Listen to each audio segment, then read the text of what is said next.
Okay, this is a response to a response of a question that I originally asked a user named SparkTalk and pretty much all libertarians or anarcho-capitalists out there. When Rand Paul made the statement that, it's safe to say he's for private businesses being able to openly discriminate, even if it's based on race or whatever. And he gave a very robust defense of that position. And I don't know if he's seen this, but John Stossel also, in an interview, I forgot who the interview was with, but he also gave a very robust defense of Rand Paul's position. He didn't back off at all. All systems go, like John Stossel usually is. But there are a couple things I want to respond to in the video. This isn't going to be that long of a video. A lot of the things he says, believe it or not, I agree with. It was a two-part video response. He spent much of the first video talking about just how it's necessarily true that there are differences between races. And I don't think you'll find anybody who disagrees with that. And if they do disagree with that, they're just simply denying facts.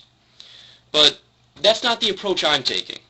I understand and I agree with that majority part of the video. However, there's some things that I disagree with, and I'm going to talk about them right now. At one point in the video you say, and this is referring to a business owner, acting against his own values is just another act of irrationality, and having a majority force a preference on someone through the use of a state is something that I find disgusting. Now, look at the first part of that comment. Acting against his own value system is just another act of irrationality. Well, that presupposes that this guy's value system is rational. And, in fact, that comment presupposes that everybody's personal value system is rational. And that's not something I buy. I'm sure I could point to many cultures throughout history that both you and I would look at, and we would agree that no, this culture exists and they have a value system, but that value system is far from rational. The next thing is, quote, the most important thing to do is create a disincentive for people to live with people that hate them. I think the exact opposite is true. And I think my position is more borne out by the evidence in the sense that if you look at the racial situation in the South, the formerly heavily segregated areas, today, you'll find that unfailingly this situation is better. And after the Civil Rights Act is when they were forced.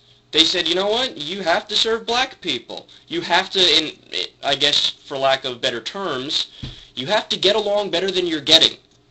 And I've seen less lynchings since the 1964 Civil Rights Act than that existed beforehand. But I think the reason why you actually do, especially in this case, want to almost force people to interact and be together is because while their natural inclinations might be, no, they're different, and they're inferior, and we're better, and we don't like them. When you force them to interact, they see, yes, there are differences, but they're so minuscule and so minute as to be negligible in whether or not I hate this person. I still look at them and say, oh yes, they're slightly different, but I no longer want to hang them from a tree. Forcing races to interact with other races is dangerous. They're not just going to kiss and make up. And again, this is the same point that I made before. While you may believe that, the evidence dictates that when you force them to get together, while there may be, yes, of course there's going to be hesitation initially. You're going to have people from both sides, screaming and crying like babies. I'll give you that. That's a given. But as time goes by, what we saw, now you can say, look, there's a causation correlation problem here in the sense that it wasn't necessarily the 1964 Civil Rights Act that made the racial situation in the South better than it was pre the act. You can make that point. That's a fair point. I think it would be a little bit too convenient if that were true, but if you force them to get together, they can realize the irrationality of their own value system.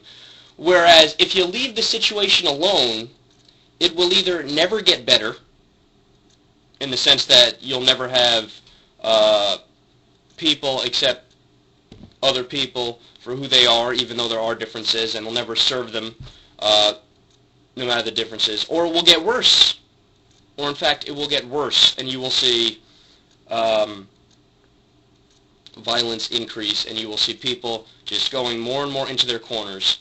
So, while I agree with probably over half of your video just simply stating the necessary differences between races and whatnot, to say that it is not okay for the government to essentially drag people who are acting childish into a more civilized mind frame, to say that's not okay, to me is the greater evil than just leaving the situation as it is.